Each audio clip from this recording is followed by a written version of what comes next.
like some. I love it. This is 90 pieces of candy, so I'm gonna pass it around. If you haven't had enough chocolate already, you can take 2, 3. We're not counting. I am, Anna. I'm counting. 2.5. Sit down and you can have candy. Okay. I was born. Can you hear me? Yeah. Raise your hand if you can't hear it. Oh, you can? Stephen knows I have a voice box problem. Do you know where Pleasant View is? Raise your hand if you know. This right? Pleasant View is a little town north, 10 miles from Ogden.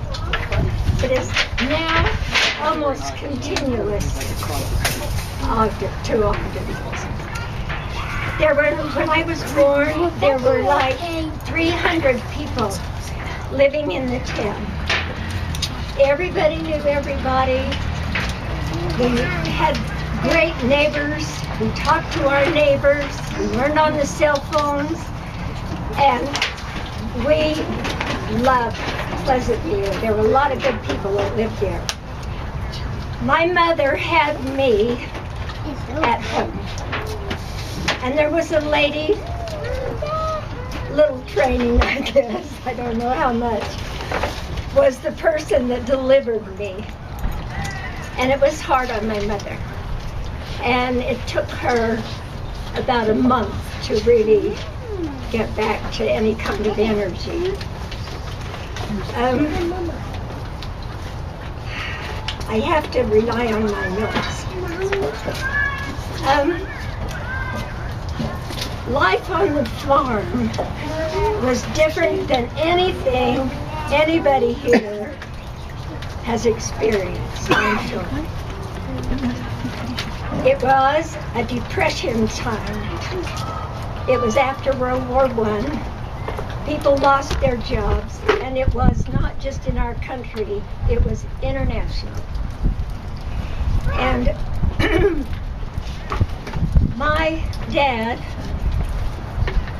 just a couple of years after he was married, we had horses, we had chickens, and we had cows. And he was putting shoes on the horse. Did you know horses had to have shoes? But they do, just like you. And he was lifting the horse's leg on his knee, putting the shoe on the horse, and the horse fell on it. And it broke his hip. And the rest of his life, he was in pain. Had a little limp, as a matter of fact. My mother, at age 39, had severe arthritis. And it crippled her in lots of ways, but she was a very hard worker. Farming is a hard life. And my siblings, I had an older brother that was 11 years older than me, and a younger brother that was 11 years younger than me. So there was a 22-year spread, and 3 girls in between. And I was the youngest of those 3 girls. So my dad depended on us to help him do his yard work, his farming. He raised hay, so we helped haul the hay. He raised sugar beets, which isn't a crop anymore that is raised. But we had to weed long rows of sugar beets in summer. Backbreaking, I'll tell you. And that's what me and my 2 older sisters did.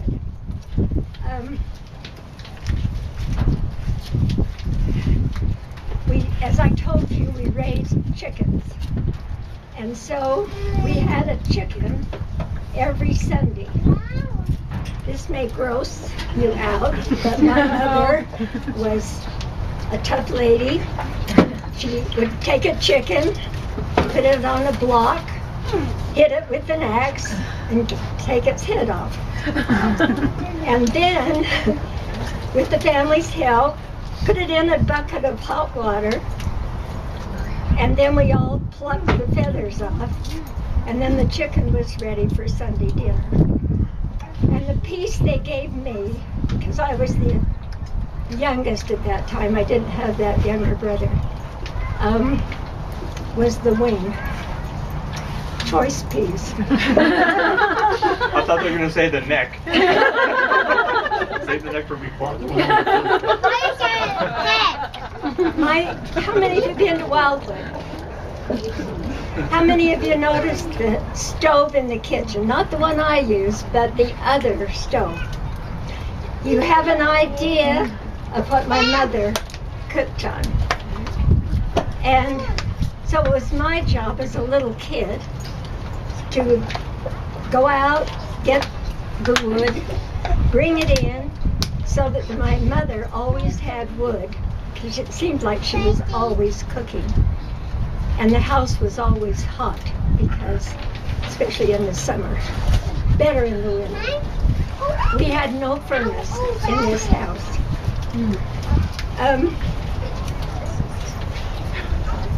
It was a skillful thing, as Phil's mother loved that kind of stove too. My mother would cook 4 loaves of bread twice a week. So she'd have to heat the oven, and the skill was to keep the oven at just the right temperature so it cooked just right. We had a schedule. Monday was wash day, without fail. We had one of those ringer washers. You had to heat the water on the stove, put it in. It was in a separate building where this washing took place. Heat the water on the stove, transfer it to the washing machine, and it would wash. And then we'd put it through 2 rollers that were turning to get the water out of the clothes into a rinse tub. Then we'd rinse the clothes. Then they'd have to go back through the rollers so that they were dry enough to hang up. We had a clothesline, but it didn't usually handle all the wash. So we had to hang it on a fence that was along the side of our house, a barbed wire fence. So that was wash day. Tuesday was ironing day. Everything had to be ironed in those days. It was all cotton, and my mother was very particular. She even ironed our sheets, which to me was a waste of time. But, you know, I had no influence. We had no toilet in the house until I was 12. So guess what? We had one about... You held her for 12 years? Sorry. How many of you, I bet Tony's seen, and Christine, you know the little toilets that are colored by the side of the road, sometimes for construction and all those kinds of things? Well, our toilet was kind of similar to that, only it was made of wood. And it had a Sears catalog in the toilet. So it was kind of entertaining place to go, because we called that the wish book, and we'd scan the pages but then we would tear out a page and use it for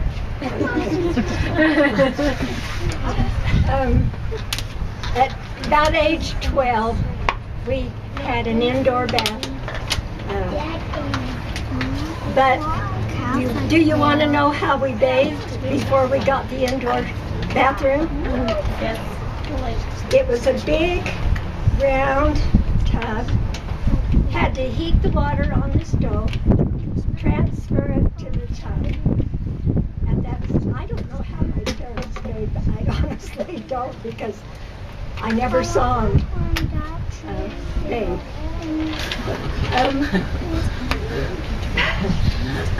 Did you smell them? The oldest couple. Bonnie was going to make a picture of the sewing machine that I learned on. But I'm sure you've all seen the kind that you move with your feet, and that's the power so you can sew. And I'm behind her row on my picture showing. This is me as a baby.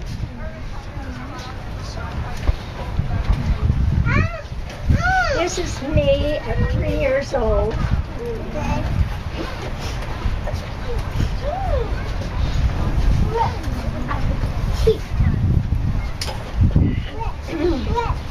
Okay. Did I get one of the sewing machines?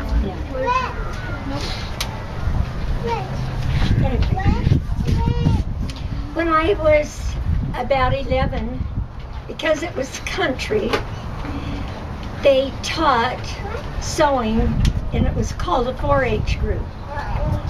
And so all my friends and I were in this 4-H group.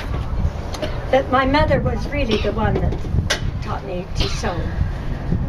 So I was in this group, and at the end of the season, your things would go to a county fair. And if you won from the county fair, then your things went to the state fair.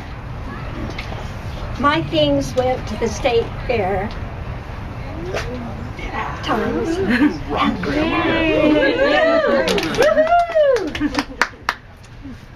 Okay. I want to show you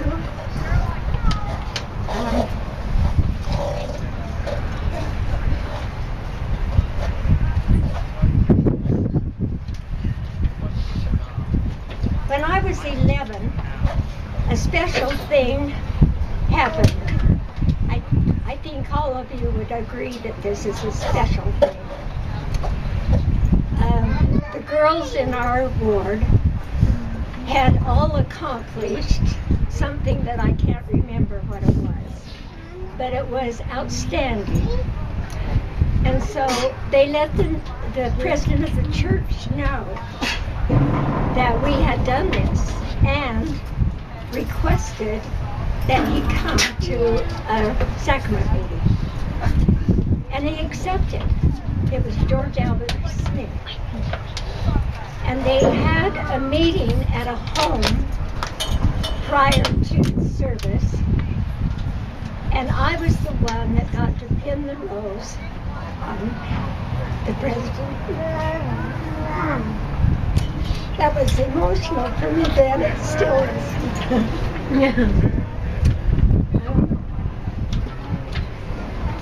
Special things that we did during our youth was we went to grandmother's house on Fridays, and she always had a quilt up. And my favorite thing to do was to play under the quilt. I felt like it was my kingdom. It was like my own playhouse. And I could watch the fingers moving the quilt above me, and I just enjoyed that experience. And my grandmother always made donuts that day. So Fridays was always a special day. When I was born, it was depression. Does anybody know what that meant? People were out of work. People didn't have enough to eat. There were soup lines for a little bowl of soup. It was a bad, bad period of time. And that was the time I was born into that period. It started in 1928 and went on into pre-war years.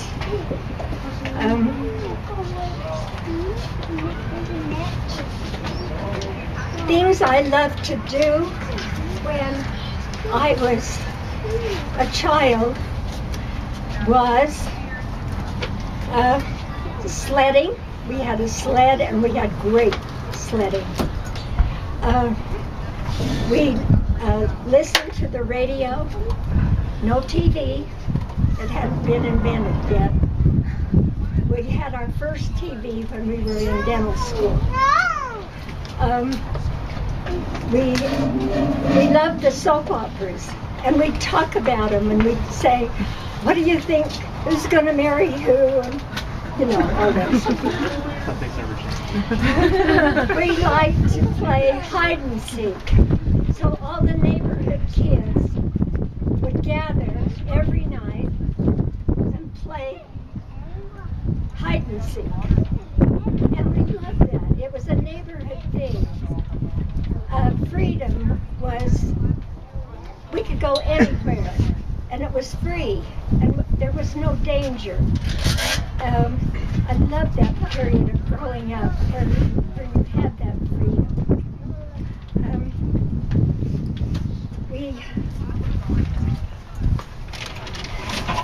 Me and my cousin who lived next door, we would gather stuff, old pans and throw away things from the kitchen.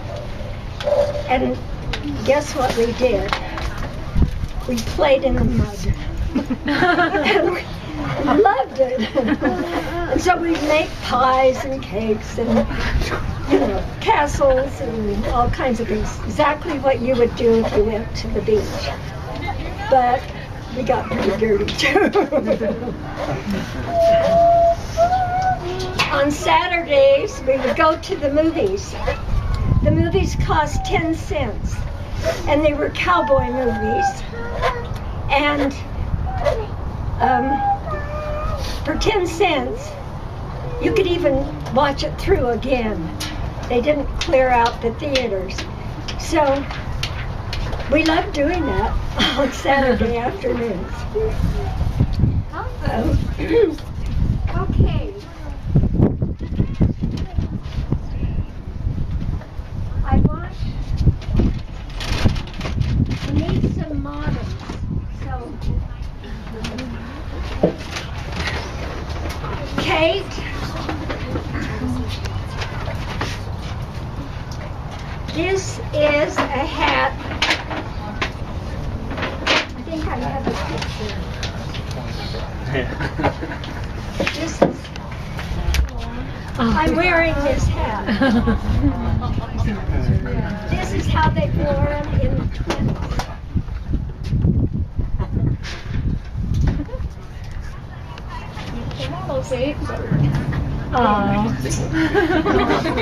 Yay! And in the 30s and 40s, okay, I think you better wait. Oh, yes, Sarah. Now look how pretty that is. Oh, that's so pretty. And this is probably a hat that my mother would have worn in the 40s.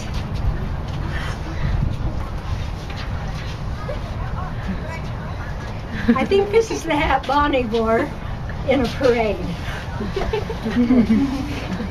Looks great. Let's give him a...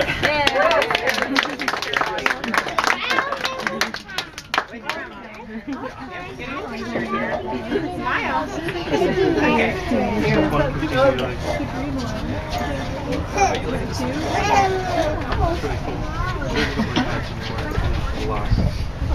Dressing up is one of my favorite things to do.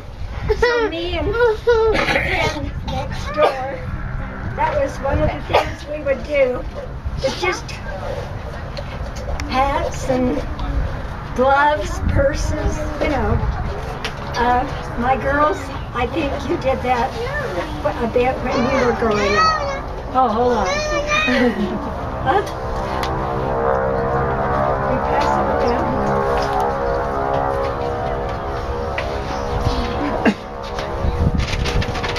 Now, in here, I have some of the games that we played. You knew. You could buy a jump rope, but if you were poor, like my family, just a piece of rope would be just fine.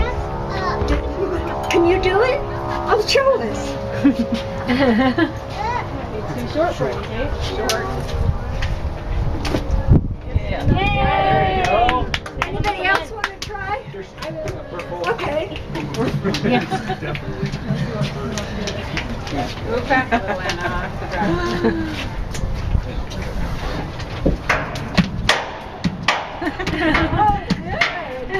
Yeah. 1, 2. Buckle my shoe. 3, 4. Shut the door. 5, 6. Pick up sticks. 7, 8. Lay the tray. 9, 10, be Thank you, Glenn. That's exactly what we did. Only I'd forgotten all this stuff. Not class.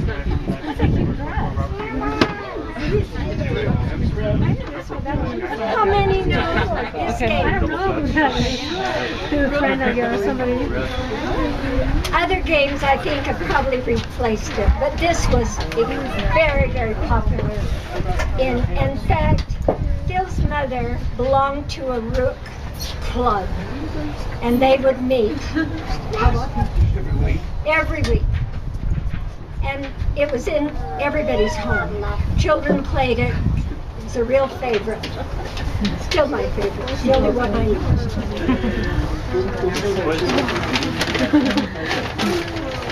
I got, this is a game.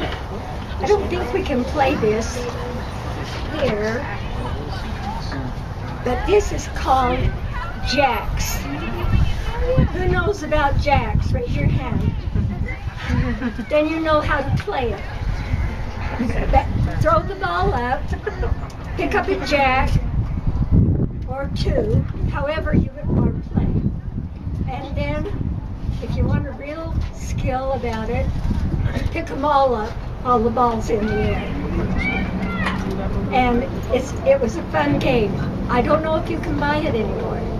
Do you think you can? You can? All right. They're not metal like that anymore, though. They're plastic.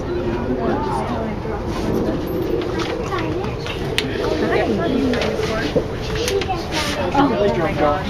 Oh no.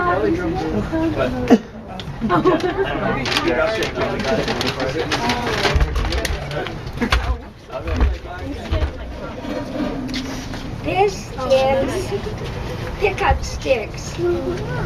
Is that familiar to anybody? Oh. Yeah. Glenn, you? So you know how to play it. Does everybody know how to play it? No. Even Scott? I'm pretty old too. Well, these are pretty. They really are pretty. And you put the pick up sticks. Thank you. Oh yeah. So this Right, is those are big ones. Let's play the game. Thank you for playing pick up sticks. Grandma? No, Is that an old set or is this something you bought recently? I did buy it. It was not an old set. I didn't keep anything from my childhood except one thing that I'll show you.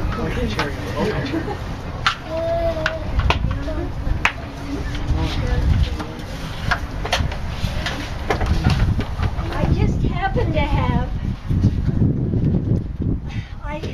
my favorite toy was a little doll. And I learned about 8 to make clothes for this little doll. And somewhere with all my moving and traveling, I got it lost. One day, I saw a doll in an antique shop, that was just like her. And so, originally, my doll was 10 cents. This was $25. I didn't ever tell Phil.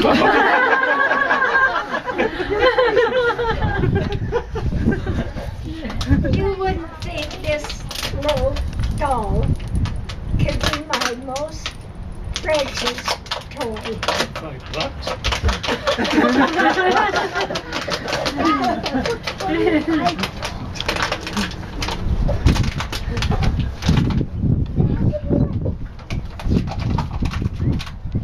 When the girls had the hats on, this is in the 50s, and Diane was born in the 50s. So you can see what kind of the style of the dresses, and they were still wearing hats in the 50s. And I thought, did they wear them to cover up a bad hairdo, or was that dressing up to the, because when they leave the house, they usually put on a hat to go shopping, to go to church, whatever. And so when Diane was born, they were still wearing hats, and I don't know how they stood these veils over their eyes, but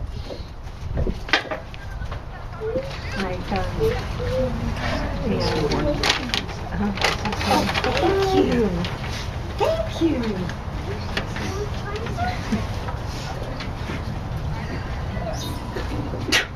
Okay. You're so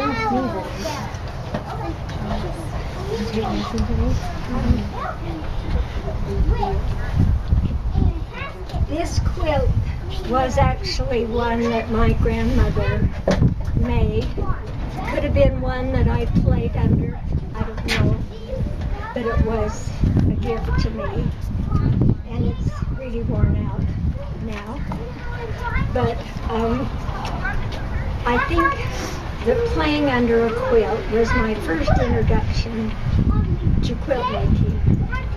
And so, when my daughters got married, I wanted to give them a quilt. And that was, I hadn't made quilts before then. I'd gone to college. And I'll talk about that in a minute. But, so I made, I think, 2 quilts for each of my daughters. And that was my first experience of quilt making. But it led to a lifetime of making quilts. And the one that's on the bed in the canyon right now is one I made. The hanging in the living room is something I quilted. And I made quilts for children, humanitarian, and they went, some of them around the world, some of them locally. And this is me sewing one of my daughter's wedding quilts. Here.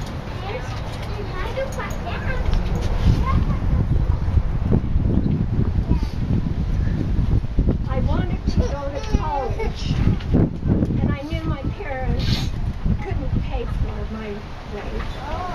So I knew I would have to work and pay my way. So these are some of the things that I did to earn money. I started picking cherries. There were a lot of farmers that grew cherry trees. At about 11. And later on, I went to a laundry. I suppose I was later older than 16. Using a laundry press to do shirts. I worked at a cannery, canning tomatoes. I was a cashier at the D Hospital in Ogden. I worked in the office at Utah Power and Light. I worked for a teacher while I was going to school at Weaver College. And I worked for a teacher while Utah State. And I worked in the men's department of a department store, so I was selling men's clothing. I didn't know much about men's clothing, but I learned.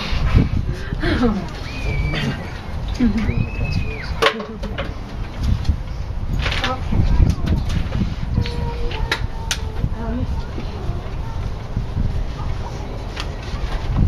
I was released from a stake job in the Relief Society at 67, and my ward were choosing younger people to fill the jobs. And me, being the nature that I am, I wanted to have a church job, but I thought, I'll create my own job. So I started making quilts to do for humanitarian. A couple of them went to Romania because we had a friend that went there on a mission, and she said, oh, a couple of quilts to put on the walls of an orphanage would brighten up the place. Well, those people in Romania hadn't seen quilts, so they took them down and took them down.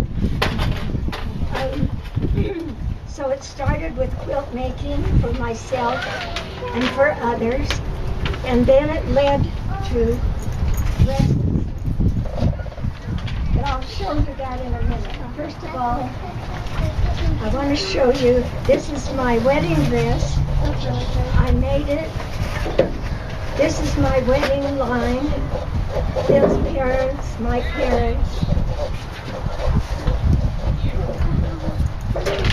And this is what we looked like. This is as I graduated from Utah State.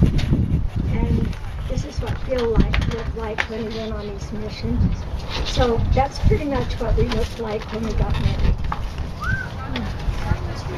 Good looking female. Well, we had good looking children. Weren't they adorable? And we would stop people everywhere we went because they'd never seen 5 children like little step ladders that were all girls, or all boys, I guess. It would be an attraction too.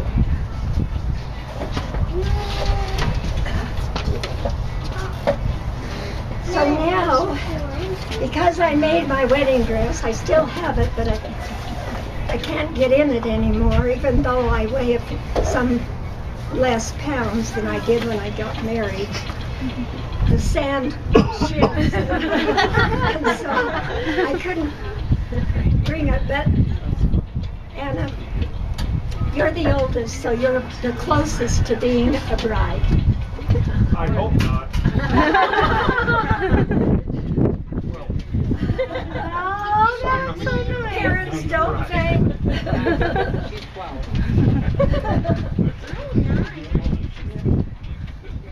Is that the wedding? Is that her wedding band? Yeah. That's awesome. Isn't that great? I think she made that too. There were, Beautiful shape. after we got married, I'll just pinpoint a few things because Bonnie has done pictures on the table of events that we did as a family. But because Bill liked vintage cars, we had to dress up sometimes in vintage clothes. And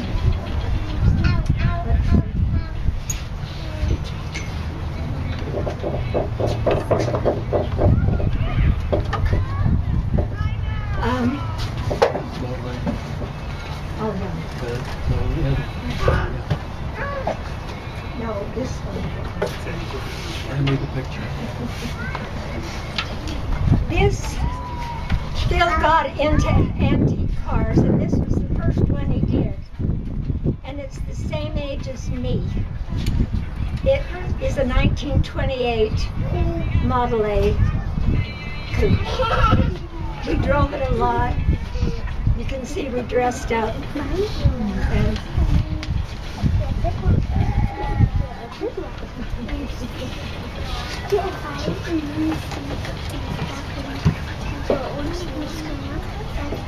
There's a couple events. You can see my family knows how to throw a party. And there's a few events in my life that were ultimate that my family did for us. And I want to just mention those. The first one, I guess, was our golden anniversary. 50 years married. And that's a golden anniversary. Okay. 6 weeks before the event, things started appearing. Everything was either yellow in our bedroom, they'd leave a little yellow gift, or in the car there'd be a little gift wrapped in gold paper.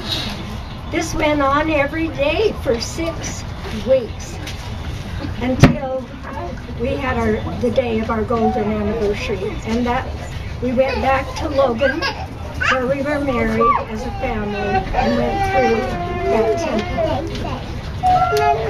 Another great event was, okay, this one. This was my 80th birthday, 10 years ago. And they decided, because I like quilts so much and I like to give them away, they decided to make 80 quilts. That's 16 a daughter. And Kevin made the boards necessary. Bonnie needed those. She hadn't made a quilt. Maybe hasn't since. But in Diane's backyard, these are lawn chairs, every one with a quilt on it. And when I was taken out to the back and saw this massive core of quilts, I was totally in shock. They went to Primary Children's Hospital, Provost Hospital, other humanitarian places that I can't remember. And then there's this one. And I thought, when our girls got their calls for missions, I thought, well, there goes a party. I won't have a party for my 90th. Well, Donnie picked up the slack, and Tony and Becky, what they could on the phone and so forth, all pitched in with ideas. And so this is another great event. And Bonnie, really, I thank you so much. She did the pictures on the table. She did the cows. We came down from the canyon on my birthday, and my lawn was covered with cows. I was going to wear black and white today because I thought, well, I could look like a cow. But when I got this nice present, I thought, I need to wear this. So, does anybody have any questions that they would like to ask me? I want to tell you something. I wrote down some things that I learned from my childhood.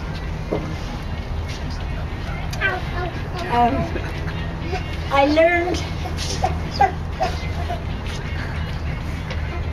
you don't need a lot to be happy. I learned gratitude for small things. I learned to work, and I appreciated it. And because you didn't go out and buy, or couldn't, you didn't have the money, you had to be creative about your play or your clothing. I made a lot of my own dresses, as well as dresses for my daughters. I made all their clothes, even their underwear. So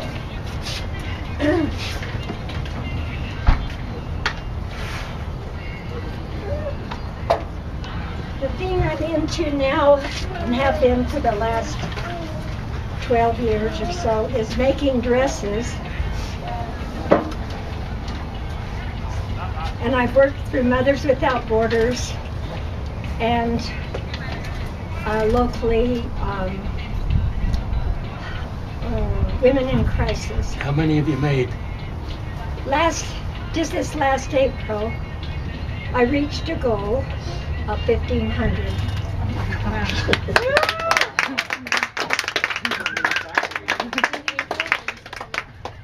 Just April, May, June. Just 2 months ago. And I'm still sewing. I guess I've talked enough, unless you have questions. Done great. I've had a great life, and when I married Phil, it just got better. And oh, I have a thing to show you. We traveled a lot, and we kept track. We got a map, and we put pins in all the countries that we had traveled to. Some of them with our family. Our family travels were mostly in the U.S., but in Mexico. But we traveled to 106 countries. And one of them, we just happened to be there in Germany when the wall was coming down. You've heard in history about President Reagan and telling the Russian leader, take that wall down. It was dividing Germany. So Phil, the wall was up from 1961 to 1900. So I guess it was 1900 that we were there. 1900. 1990, sorry. Phil, they were one of these big claw machines, I don't know what they're called, was taking the wall down. So Phil kind of crept up and got a couple of pieces from the wall. And it was really exciting to me because it meant that the German people would have freedom again. And just to envision that wall coming down, we put pieces of freedom, Berlin Wall, and we gave one of these to each of our daughters. Somewhere in your house, it may be. In our laundry room. Yeah. By the door. Right there. Okay. Amen.